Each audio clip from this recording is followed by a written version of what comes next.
I've done something that nobody has ever done. Hi, I'm Topu. Other than many other things, I'm an indie game developer using GameMaker as my main engine. Today I'll show you how I implemented a random or procedural generation in this exact engine. Well, to begin, first let's discuss what procedural generation is. To put it very simply, it's just a random generation with some set of rules. When creating a dungeon crawler game with infinite rooms, we use procedural generation to create new and interesting dungeons every single level. Great example of this is our beloved game, The Binding of Isaac. Well, I guess Minecraft is also a good example, but that's a bit too complex for now. So, how does it work? Well, the simplest implementation of this is fairly easy. Generate a map with a random number of rooms, delete the rooms that are not connected to others, and then create exits for each room accordingly. The main problem we come across while working with GameMaker is the lack of high-level functionality of GameMaker language, and the minus of not being able to group some objects to create one complex parent instance like we see in Unity. Well, yeah, of course, one solution would be to switch from GameMaker to Unity or Unreal Engine, I guess, or something that uses other programming languages, but GameMaker's compatibility with pixel art makes it a great version for 2D dungeon crawler games. Well, another solution would be subscribing to my channel and liking this video, which is a weird solution to a programming problem, but trust me, it really works. However, the next solution is to hard code everything and use different approaches. So let's dive straight in. First, let's begin with creating a project. In this project, we'll need two main objects, one for the generation and one for the rooms. Since we can't have groups of instances as one parent object, we can use one instance to, after creation, randomly spawn loot, enemies, or other things we want. We should also create a sprite with the width and the height we want a single room to be and assign it to the room object. Why this is necessary, I'll explain later in the video. To start with the implementation, we create a 2D array or a matrix in the generation instance with all the indexes set to none or null for other languages, with the size of a variable called matrix size. Declare more global variables for room limit, minimum number of rooms, room width and height, given by its sprite, and a total room count. Make sure that all these variables are global, meaning that they're public. We must also randomize the seed in this object, which we must do at the beginning of each generation.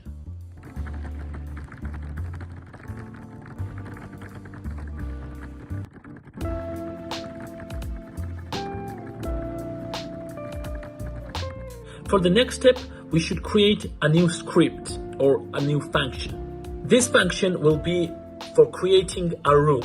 This function should get coordinates and the room that spawned it in. For each created room, we must declare those three variables at creation, and that's all.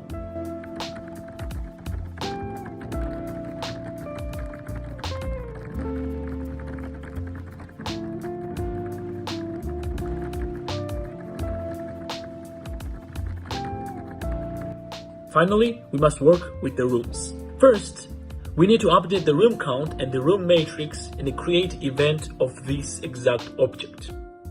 Afterwards, we create a Boolean array with indexes for each possible exit. So, our room has 4 exits, so 4 false booleans.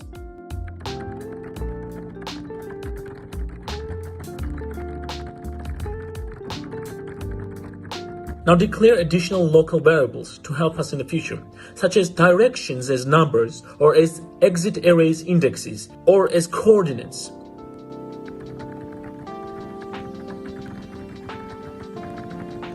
Next step is to check for neighbors, which we do by a simple array and a for loop for checking our surroundings.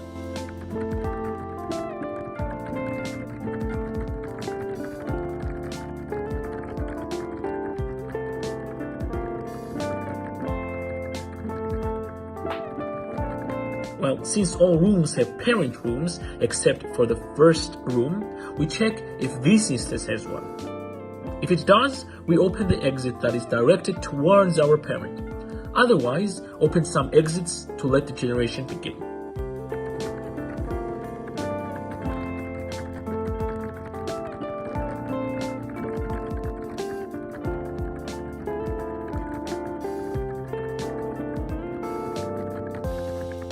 For a quick application of the minimum number of rooms, check if the number of open exits plus total room count is less than minimum rooms.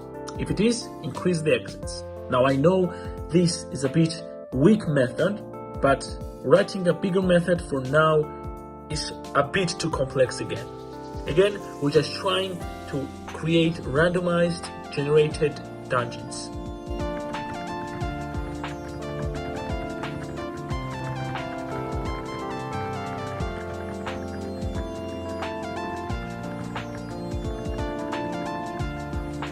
I made a mistake here. The code should be executed when the parent object is not equal to none.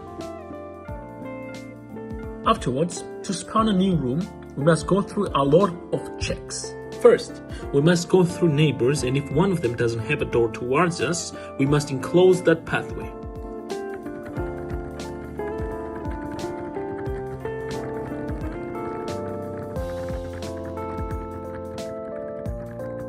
If there is no neighbor in that direction, make sure that the room limit is not reached. Check if the exit is open, then check if the exit is going outside of the border of the matrix, in which case seal that exit.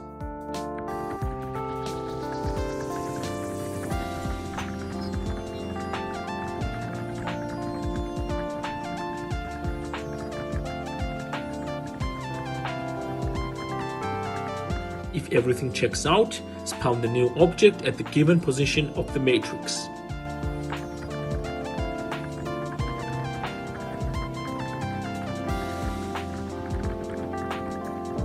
Well, afterwards comes cleanup.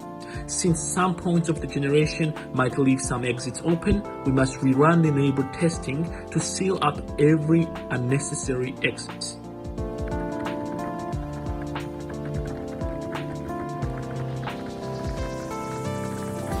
Now, to start everything, we must go back to the generation object's creation event and create the first room.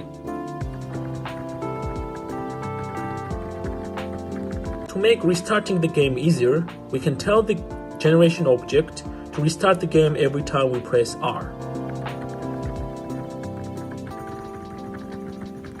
Now, simply drop the generation into the room, and if we run the project, voila! We have some random rooms, and every time we restart the game, a new set of rooms is presented. For some quality changes, we can enable viewports, and we can also update our room width and height to fit walls.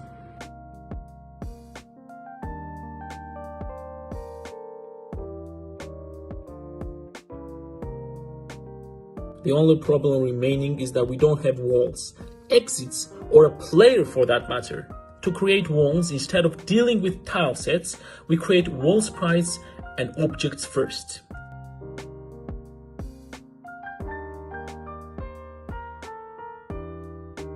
After this, we can add them to the game at the create event of the room with a nested for loop.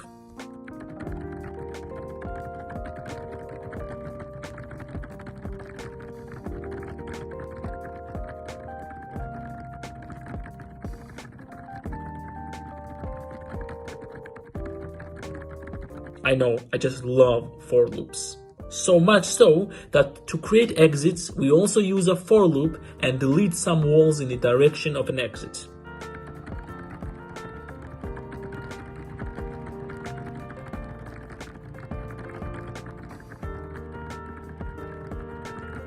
Then we create a player with the simple movements and add them in the center of the map. Well, we should also probably add a camera that snaps to a room which we are currently in. And now everything comes together to make a single level of a dungeon crawler.